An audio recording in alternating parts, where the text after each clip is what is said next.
Fight against German and Swedish feudals. 22. Capture of German feudal lords in the Baltic states.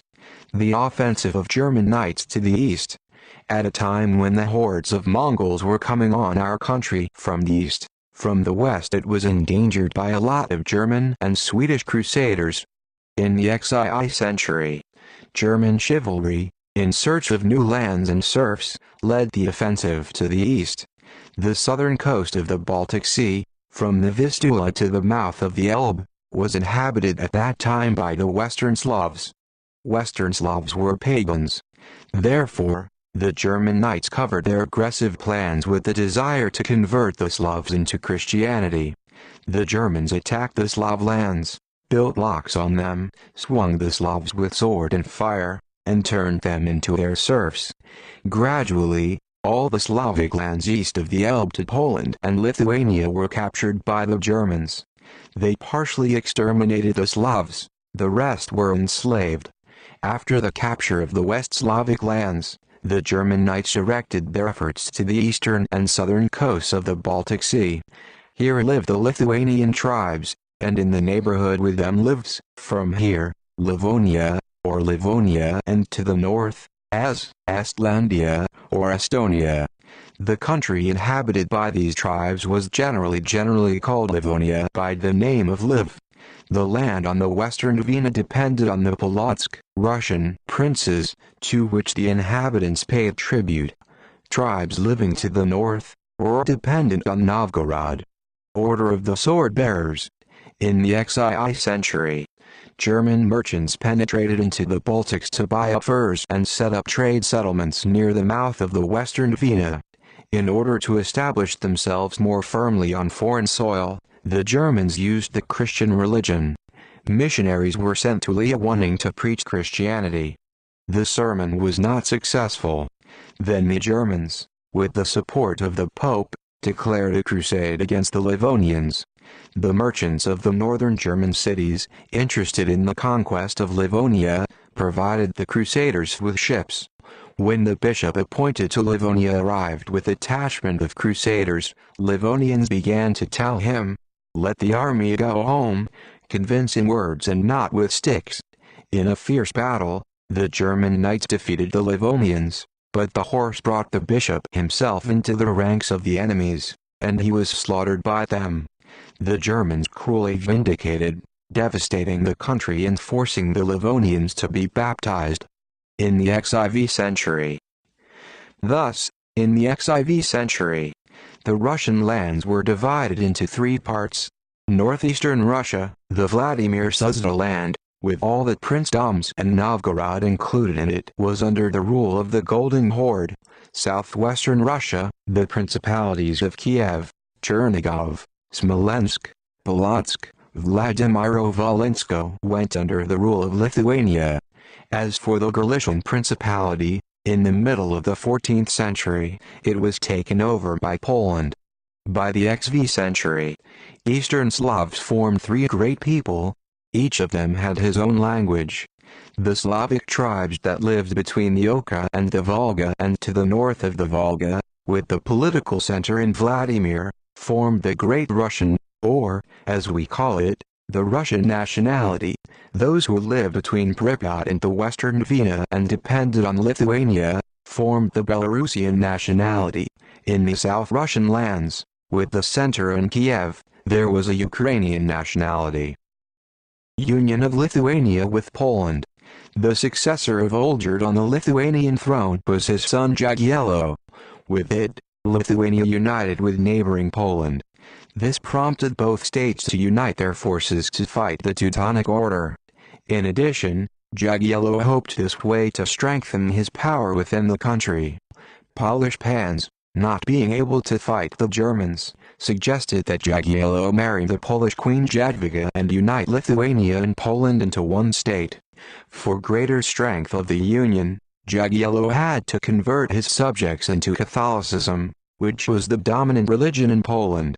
In 1385, an agreement was concluded on the union of Lithuania with Poland. Jagiello became simultaneously the Grand Duke of Lithuania and the King of Poland. However, the Union met resistance from the Lithuanians, who did not want to lose their independence. His cousin, the ambitious and talented Vytautas, raised an uprising to achieve Lithuania's independence. Jagielo occupied the most important cities of Lithuania with Polish garrisons, but the residents killed the Poles. Vytautas began to be called the Grand Duke of Lithuania, but he undertook not to break with Poland and be subordinate to Jagielo. Defeat of the German Knights. The connection of Lithuania with Poland was caused mainly by the danger from the German Knights. Having conquered the land of the Prussians, the Teutonic Knights aspired to extend their power to the rest of Lithuania. To help them continued to come from Germany all new, greedy adventurers and seekers.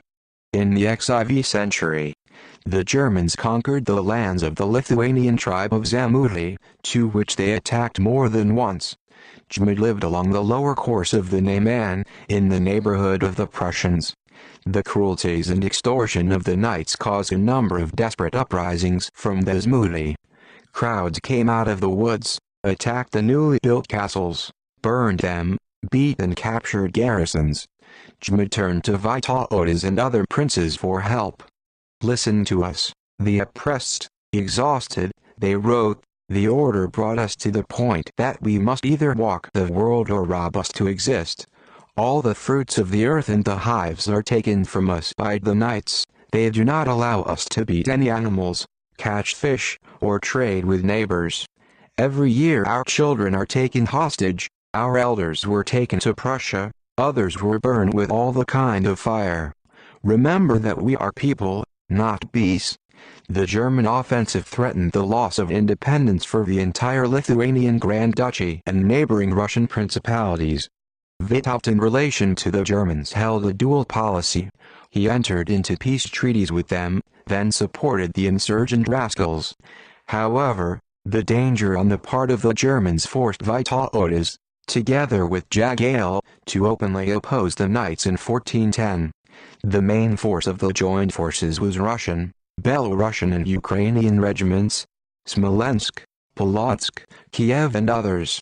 The meeting with the enemy occurred on July 15 between the villages of Grunwald and Tannenberg. In the beginning, success was on the side of the Knights. The case was saved by the desperate courage of the Smolensk warriors. The Germans suffered a terrible defeat, lost 40,000 killed and 15,000 captured. In the battle, the master of the order himself fell. The Grunwald victory, won by the Russian regiments, suspended the German offensive to the east. Since that time, the Teutonic Order is gradually declining and losing all military and political significance. At the same time, the importance of the Livonian Order, sword-bearers, also falls. 25. Social structure of the Grand Duchy of Lithuania. Belarusian, Ukrainian and Russian lands in the Grand Duchy of Lithuania. The Lithuanian Grand Duchy was divided according to the composition of the population into Lithuanian and Russian lands, Belarusian, Ukrainian and Russian proper. More cultured Russians exerted a significant influence on the Lithuanians. Orthodoxy began to spread among the Lithuanians. State documents were written in Russian. Russian Pravda reflected on the Lithuanian law. After the union with Poland, the situation changed. Lithuanian pans, having united with the Polish, oppressed the Russian population of the principality. With the adoption of Lithuanian Catholic feudal lords, the persecution of the Orthodox religion and national Russian culture began. The Orthodox feudal lords were deprived of the right to hold public office in the Grand Duchy of Lithuania and were not allowed to enter the Grand Duke's palace. Many of them began to turn into Catholicism, but the people firmly held their native language and native culture. Therefore, when the Russian state arose in the northeastern Russia, not only under the rule of the Grand Duchy of Lithuania in the 13th–15th centuries, Lithuania is actually Russian, but both Belarusians and Ukrainians began to strive for a connection with their Russian nationality. Lithuanian feudal lords. The Grand Duchy of Lithuania was a feudal state. It was dominated by large landowners. The largest of them was the Grand Duke. He owned vast estates.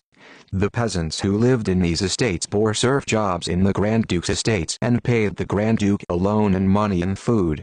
The peasants who lived in the Grand Duchy lands were divided into, similar from the word, walk, i.e. legally free, who had the right to leave the estate, and, unlike serfs, the latter, in case of withdrawal, were caught and returned back as runaways. In addition to the peasants, Grand Dukes, free servants lived in Grand Dukes' estates. Instead of serfdom and quit rent, they were obliged to appear in military service. Gradually, out of these servants, a class of small landowners was formed, which they began to call the Polish word, gentry. Along with the Grand Duke in the Lithuanian Grand Duchy, there were other feudal lords, princes, grands, and the church. In their estates these feudal lords were sovereigns. Most of the peasants who lived in their estates were serfs and did not have the right to move to other owners. Among the big feudal lords, like the Grand Duke, there were free servants on the lands who were obliged to serve the military horse and zbrojno, that is, in full armor to serve. Thus, the population of the Lithuanian Grand Duchy, both Lithuanian and Slavic, was divided sharply into two classes, feudal landowners and exploited peasants. The Lithuanian feudal lords were very powerful due to the large number of their peasants and armed servants. The Grand Duke of Lithuania had to reckon with their rule. Under him there was a special council of the biggest feudal lords, called Panirada, who decided together with him all state affairs. In more important cases, all the major feudal lords were convened for a general meeting, diet. Cities in the Grand Duchy of Lithuania. The western Dvina, flowing through the Lithuanian Grand Duchy, was a convenient way for trade relations with the Baltic states. Therefore, in the Grand Duchy of Lithuania there were many rich shopping cities. The first place, except Vilna, occupied the old Russian cities, Polotsk, Minsk and Berzhtai, especially commemorated the trade of cities on the western Dvina after the Grunwald victory, which opened the Lithuanian merchant class access to the Baltic Sea. The Grand Dukes of Lithuania received a large income from trade. Therefore, they did their best to develop it. To this end, they liberated the merchants of large cities from many duties and granted them self-management. Such an order would better ensure the receipt of revenues in the Grand Duke treasury. Chapter IX. Great Prince of Vladimir. 26. Principalities of northeastern Russia. Feudal land ownership in the XIV centuries. In the XIV century, began the unification of principalities of northeastern Russia into a single Russian state. In the northeastern Russia in the XIV centuries, the main occupation of the inhabitants was agriculture. An important subsidiary of the economy were fishing, hunting, beekeeping. In some places it was extracted from underground sources and salt was boiled. It was traded with neighboring regions. The economy was natural, that is, all the basic necessities, food items, clothes, wooden products were produced at home.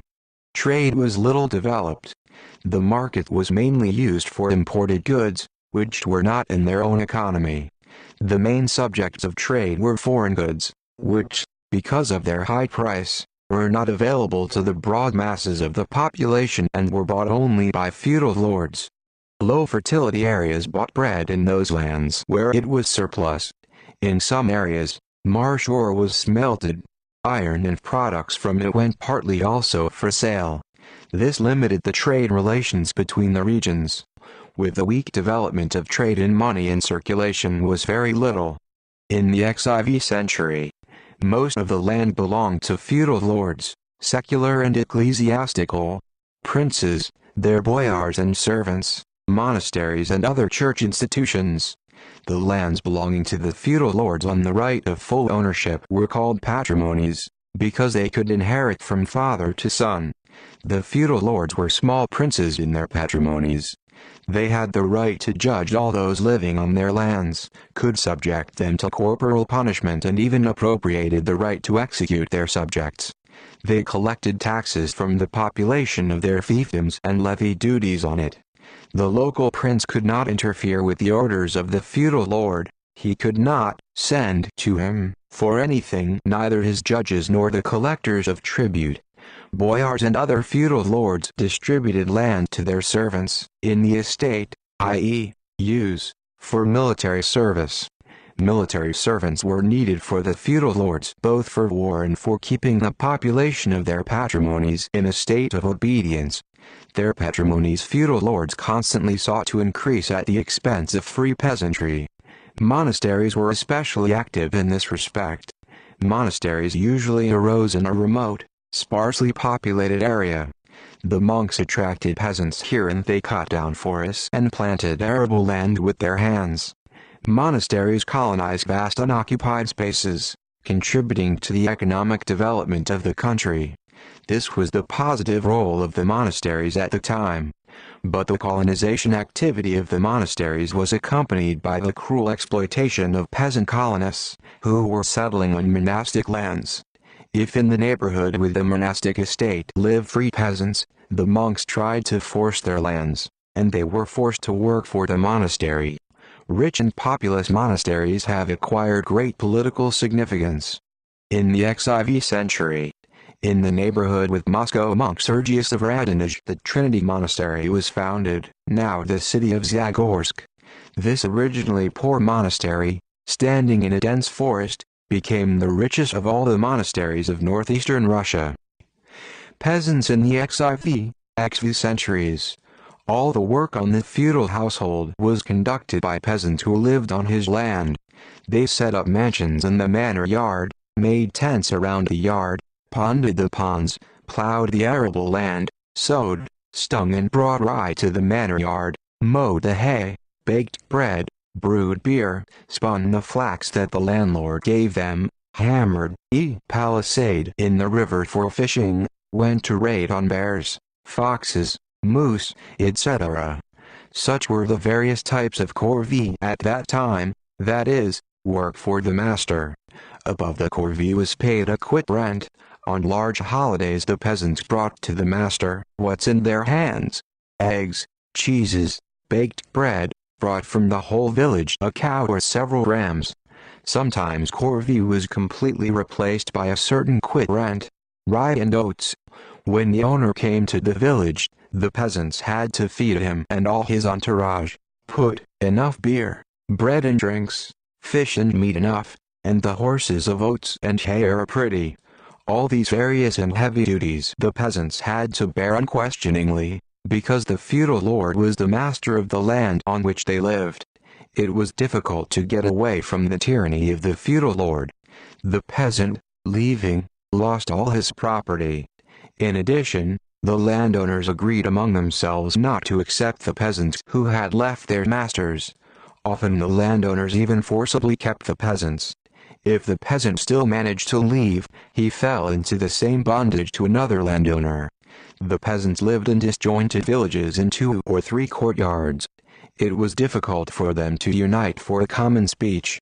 Individual attempts at resistance were easily suppressed. The lands that were not in the possession of the feudal lords were inhabited by free peasants. These peasants formed communities, or, as they said then, volosts. Each peasant entering the parish had his own plot of arable land and hayfields, but the forests and other lands were in the common possession of the entire volost. However, these free peasants as a matter of fact were in feudal dependence on the prince. They should not only pay tribute to him, but also perform all sorts of corvée work: graze the prince's horses, mow the hay, help prince hunters and fishermen, feed not only the prince's servants, but also his dogs and trapping birds, falcons. Volos peasants were called black, i.e., obliged to pay taxes. Cities in the XIV centuries. Under the rule of subsistence farming, trade could not develop widely in cities. Foreign trade was held in the hands of the border cities, Novgorod and Pskov. In other large cities, like Moscow, there were small groups of large merchants who were enriched by buying and reselling foreign cloths and other valuable goods. Local horse racing was loosely connected. However, gradually economic ties began to be established. At the end of the XIV century, Moscow was already a significant trading city. Splitting into pieces, northeastern Russia in the beginning of the XIV century broke up into several large principalities. The largest of them were Tver, Moscow, Ryazan, and later, Nizhny Novgorod. In each of these principalities, a separate princely family from the descendants of Vsevolod the Big Nest was established. With the poor development of commodity money relations between the regions that were part of a separate principality, there was still no close economic connection. Therefore, a strong political connection between them could not be established. Each large principality was divided into lots, that is, small possessions that belonged to individual members of the princely family. The inheritance was inherited from father to son. As the princely families grew larger, the number of land increased, and the most small parts were small. Each prince sought to increase his lot at the expense of his neighbor. For the lands and cities between the princes, continuous wars were waged. The elder in the family, father or elder brother, wore the title of Grand Duke and was considered the main prince. But in reality his power over the younger members of the family was very weak. Princes specific, as the younger princes were called, in their possessions were completely independent. You need to know your own fiefdom, but I need to know my own. The Grand Duke agreed with the special prince. The prince in his own lot judged himself and collected tribute. Only in foreign policy did the specific prince have to be at one with the Grand Duke and appear with his army to help him in the event of war. The administration of a separate principality was not difficult. The principalities were not large. Thus, in the Moscow Principality at the end of the 13th century, apart from Moscow, there were no more than 3 small towns. There were principalities, which consisted of only one town with an adjacent rural district. One modern picture depicts the capital of a tiny Zaozersky principality, a prince's court with a church and with it a village. Each prince himself managed both state affairs and his own economy. The prince's army consisted of boyars and servants of free prince. Regiments of specific princes or their boyars joined the Grand Prince's army. Infantry was the militia of the urban and rural population. On important issues, the prince conferred with the boyars. Such a meeting was called the Boyar Duma. Management of various aspects of the princely economy was entrusted to individual boyars. To manage certain areas, the prince appointed viceroys. The governors did not receive a salary, but fed at the expense of the region's population, that is, they received food in kind. Such a management system was called feeding. The Grand Duchy of Vladimir, numerous princedoms, to which northeast Russia shared, were at first completely disunited. Under Dmitry, the Moscow Principality achieved great power. He greatly strengthened his capital Moscow, surrounding it with stone walls instead of the old oak trees. He energetically sought Demetrius to subordinate other principalities to himself and he led all the princes of the Russians under his rule. He had to wage a long war with neighboring principalities. Tver, Ryazan, Nizhny Novgorod. Enemies of Demetrius sought help from the Lithuanian Grand Duke Olgerd. Olgerd approached even Moscow, but the stone walls made it impregnable. His vassals, boyars and clergy helped him greatly, especially Metropolitan Alexei. Joining the land of the Komi Vikegda, Demetrius began to extend his power to the lands inhabited by non-Russian nationalities. In the Urals, on Vikegda, the tributary of the northern Dvina, and on the upper course of the Kama River, Syrians, Komi and related Permiaks lived. Their country was covered with forests that abounded with fur-bearing animals. Komi were skillful trappers. They lived as tribes, headed by princes. The Komi were pagans. Among them the cult of sacred trees was spread, the branches of which were covered with animal skins and other offerings. The same offerings filled the sanctuaries, the huts, in which were stored crude images of the gods. Russian merchants have long traveled to the country of Komi for furs. 1 Pravda, September 7, 1947. With the support of Grand Duke Demetrius, a monk named Stefan began to convert the Komi to Christianity. Stefan exterminated pagan sanctuaries, cut down a particularly revered sacred birch and built a church in its place. He compiled the alphabet for the Komi and translated liturgical books into the Komi language. But this attempt to create a Komi script was not supported by the ignorant Moscow clergy. The acceptance of Christianity threatened the Komi with enslavement. Stephen, appointed bishop in their country, put a fortified town at the confluence of the river Vimy and Vykagda. The surrounding lands and fishing were taken from the inhabitants and declared the property of the bishop. The bishop became ruler over the whole country, and the population fell into a feudal dependence on him. Together with Christianity, the bishop also spread the power of the Moscow Grand Duke. Moscow collectors began to come to collect tribute to Vykagda. The Battle of Kulikovo. The Moscow Grand Duchy of Dmitry became so strong that it entered into a struggle with the Tatars. Demetrius at the same time met with support from the whole Russian people. While Moscow was growing stronger, feudal fragmentation was going deeper in the Golden Horde.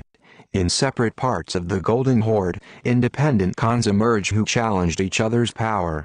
The greatest power among the Tatar feudal lords was the Prince Mamai, who ruled most of the horde. In 1378, the Tatar army, sent by Mamai, invaded Ryazan land to go to Moscow, but suffered a severe defeat on the Voskhod River. Then Mamai entered into an alliance with the Lithuanian Grand Duke Jagiello. With a large army, Mamai made a campaign. The Grand Duke of Ryazan concluded an alliance with Mamai, counting with his assistance to crush Moscow. Demetrius, for his part, assembled the army of 150,000 people.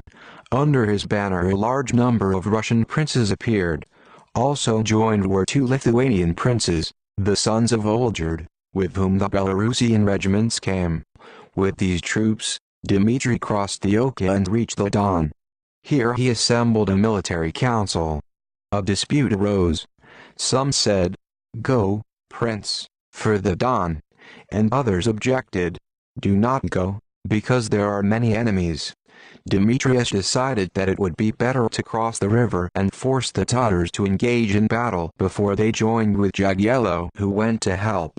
The troops crossed the Don. On September 8, 1380, a decisive battle took place on the large Kulikovo field, at the mouth of the Neprayadva River. The Russians and Tatars stood on the hills bordering the field. As soon as the morning mist cleared, both went down to the Kulikovo field.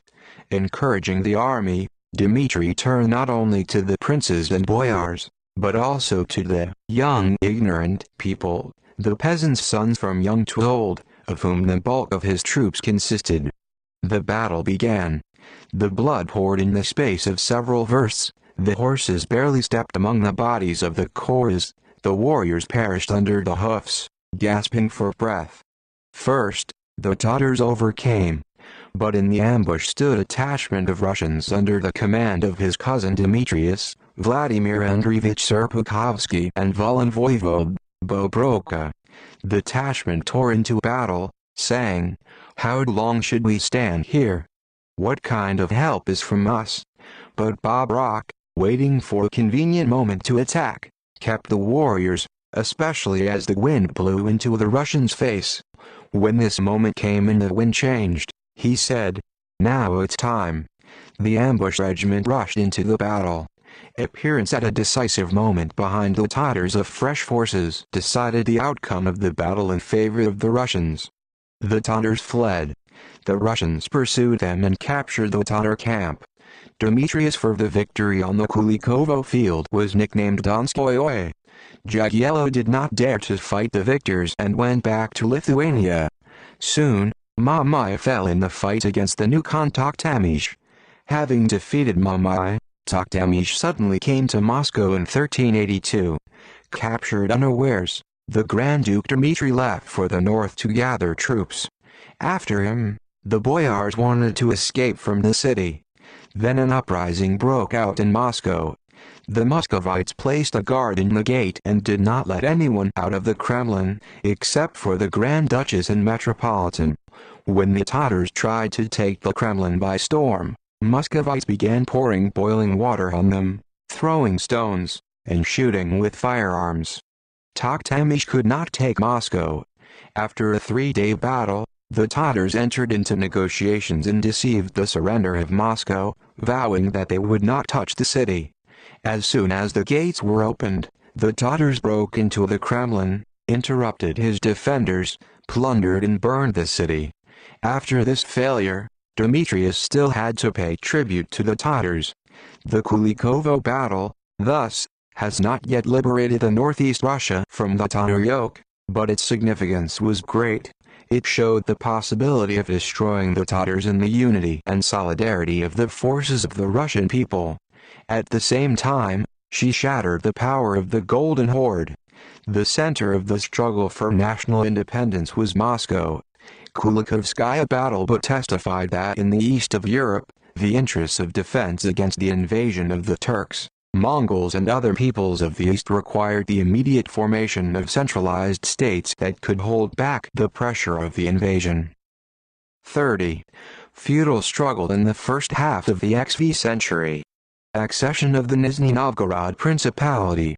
With the son of Dmitry Donskoy, Grand Duke Vasily I Dmitrievich, 1389-1425, the Nizhny Novgorod Principality was annexed to Moscow. Vasily Dmitrievich bought a label from Khan for this principality. But the fate of Nizhny Novgorod was not decided by the Khan label, but by Nizhny Novgorod feudal lords, who were more profitable to serve the more powerful Grand Duke of Moscow.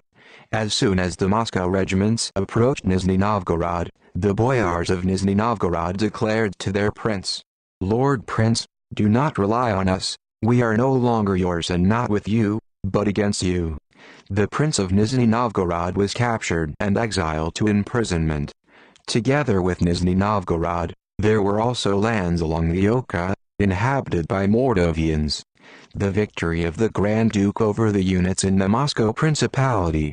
Vasily Dmitrievich left his son, Grand Duke Vasily Vasilyevich, 1425-1462, a large and strong principality, which in size and abundance of material resources so exceeded all other principalities that there could be no question of fighting against it.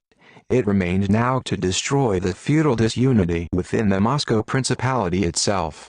The reign of Vasily Vasilyevich was marked by bloody quarrels within the Moscow princely family.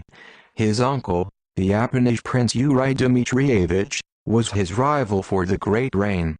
Khan decided the dispute in favor of Basil. Then an open war broke out between rivals. This struggle lasted about 20 years. In it, the sons of Yuri Dmitrievich, Vasily Kosoy and Dmitry Shemyaka, took an active part.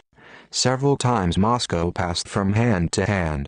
Once, when the Grand Duke was on a pilgrimage in the Troitsky Monastery, a detachment of Shemyaki warriors, hidden under matting, drove up to the monastery on a sleigh, intercepted the guard and burst into the fence. Vasily was taken to Moscow and blinded, which gave him the nickname of the Dark One. He was exiled to Uglich. However, very soon the vassals began to flock to the former Grand Duke. Blind Basil moved with them to Moscow. Shemyaka came out against him with an army. In his absence, Vasily's supporters entered Moscow. Shemyaka was forced to flee. A few years later he was poisoned. With the death of Shemyaka, the struggle ceased.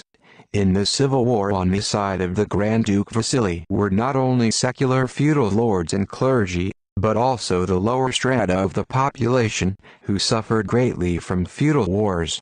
In folktales about Shemyakan court, the memory of Shemyak as a self-interested judge bribe-taker has been preserved. The victory of Basil the Dark over the specific princes in the Moscow Principality was a very important stage in the course of the destruction of feudal disunity, without which it was impossible to unite all the Russian lands into a single state.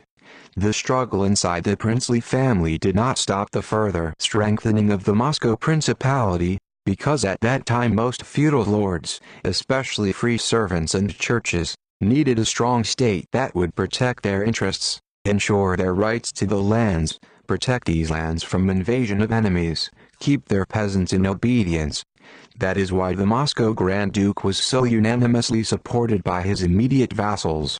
But for the townspeople and for the peasants, the united feudal state was better than the former feudal disunity. A single strong state provided them with peace, which was not the case with the constant wars of the princes among themselves.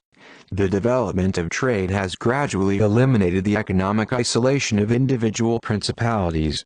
The need to struggle against the Tatars united the Russian people under the banner of the strongest prince, the Grand Duke of Moscow. Gradually, the fused feudal principalities merged into a single feudal state. Life and culture of northeastern Russia in the 14th and early 15th centuries. The Tatar pogroms severely delayed the cultural development of northeastern Russia. Tatar raids and continuous feudal wars heavily affected the lives of the working masses. In addition to the Golden Horde tribute, the peasant and urban population suffered from the cruel exploitation of their own feudal lords. Everywhere the right of the strong prevailed. The feudal lords, relying on their military servants, tricked and robbed, not even obeying the princes. Sources tell, for example, about the Mozhaisk landowner Luka Kolotsk. He was of a common origin, but he became rich, built himself a big and beautiful yard, no worse than a prince, assembled a squad, feasted, went hunting, kept many falcons, dogs and tame bears. He behaved absolutely autocratic.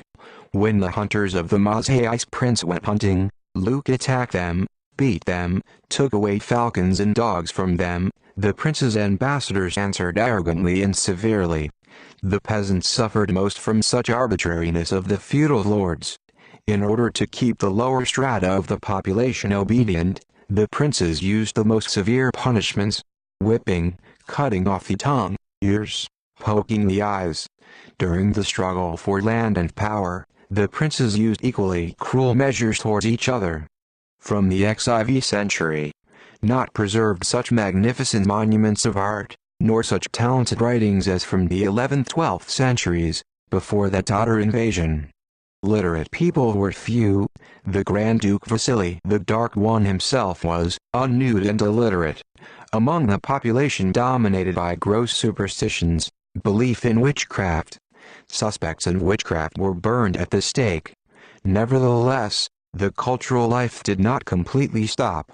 At the court of the Metropolitan, work continued on the compilation of chronicles. The struggle for national independence was reflected in the stories that described the exploits of Alexander Nevsky, life, i.e., the biography of Prince Alexander, and the victory of the Russians on the Kulikovo field, the story of the Mamai battle in Novgorod, which was little affected by the Tatar invasion, in the XIV and XV centuries. The construction of both churches, decorated with magnificent wall paintings, and civil buildings went on. Remarkable built in the XV century. Novgorod Bishop in Detones chambers with a high tower. Many of these beautiful monuments were destroyed by German fascists during the occupation of Novgorod. As Moscow grew rich and strengthened, it saw a rise in the field of art. At the beginning of the XV century, worked the famous Moscow artist Andrei Rublev. The icons he painted are kept in our museums. They are distinguished by an amazing combination and tenderness of colors. Chapter She. Holding the Timura and the Decay of the Golden Horde. 31. The Power of Timur. Uzbeks. The capture of Timur by Samarkand. In the second half of the XIV century, the Golden Horde began to detect signs of decline and decay. Tatar princes, the owners of individual hulus, ceased to obey the Golden Horde Khan. The feudal lords overthrew undesirable khans and planted new ones at their own rule.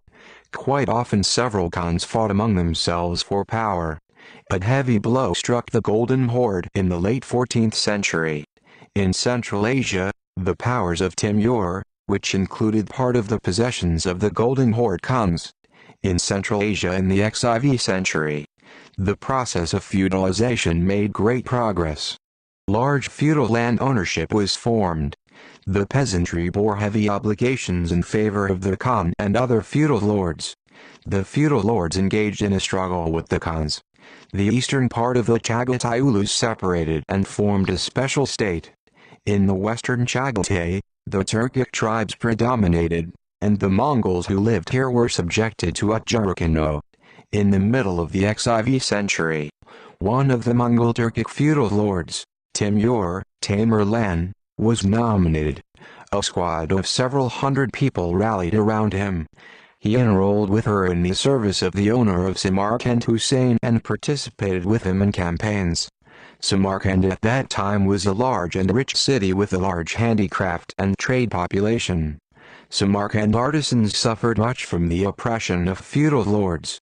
In 1365 the Mongols invaded from the eastern regions of Central Asia to Samarkand. Timur and Hussein fled. The townspeople of Samarkand united to organize defense. At the head of the townspeople was the cotton cleaner Abu Bakr Levi. With the assistance of the working population of the city, they seized power and organized the defense of Samarkand. After a long struggle, they managed to repel the Mongols. Having won, the townspeople retained power in their hands. But the next year Hussein and Timur returned. With flattering promises, they lured Abu Bakr to his camp and executed him. In 1370, Timur overthrew Hussein and captured Samarkand, Bukhara and the entire country between the Amudarya and Sirdarya rivers, Mesopotamia. He created a strong army of nomads Chagatai Ulus and proceeded to conquer the surrounding lands. Conquest of Timur. Timur dreamed of creating a world empire. The entire space of the inhabited part of the world, he said, is not worth it to have two kings. He conquered Khorizm. The main city of Khorizm, Urgenk, competed in trade with Samarkand. Timur ordered to destroy Urgenk to the ground.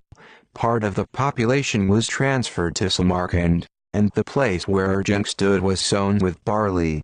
Then Timur moved to Persia. The campaign lasted 5 years and ended with the conquest of Persia. At this time, the Golden Horde united under the rule of Khan Tokhtamysh. Khorizm had recently been part of it. Tokhtamysh, taking advantage of the absence of Timur, who went on a campaign against Persia, invaded Khorizm. The population passed to his side, but Timur hastily returned from the campaign. Having dealt with the rebellious Khwarezmians, he moved north to the possession of Tokhtamysh, to western Siberia, and defeated him. At the end of the XIV century, Timur invaded Transcaucasia. His troops devastated Azerbaijan, Armenia, Georgia and besieged the Georgian king Bagrat in Tbilisi. The Georgians made a desperate sortie. Like falcons on a pack of cranes, like a lion on a herd of bulls, the Georgians rushed to the enemies, but without success. Despite brave resistance of Georgians, Timur took Tbilisi by storm. King Bagrat was taken prisoner. But Timur did not have time to leave, as the Georgians rebelled again. Bagrat promised Timur to subjugate the country of his power, if he gets freedom. Timur sent him to Georgia, but Bagrat joined up there with the rebels. In the narrow gorge the Georgians ambushed the enemy and exterminated them. Then Timur moved against the Georgians with an even larger army. Absolutely devastated Georgia was forced to obey. The possessions of Timur came very close to the possessions of the Golden Horde. Tokhtamysh tried to stop Timur's advance, but was defeated on the Terek River. Timur entered the Golden Horde, destroyed the shed, reached the Russian city of Yelets, ruined it and returned to Transcaucasia. In the last years of his life, Timur was occupied with the final conquest of Persia and a march to India. Then the war with the Turks began, ending with the capture of Turkish Sultan Bayezid. Education of the Kazakh Khanate. In the middle of the XV century, to the east of the Urals, in present-day Kazakhstan, another state was formed, the Kazakh Khanate. The nomadic peoples that joined it were formerly members of the Uzbek tribal union. In the middle of the XV century, they separated from the Uzbeks and formed an independent state. The Kazakhs received their name precisely because they separated themselves from the Uzbeks. The word Kazakh means a man who separated from his people in Turkic.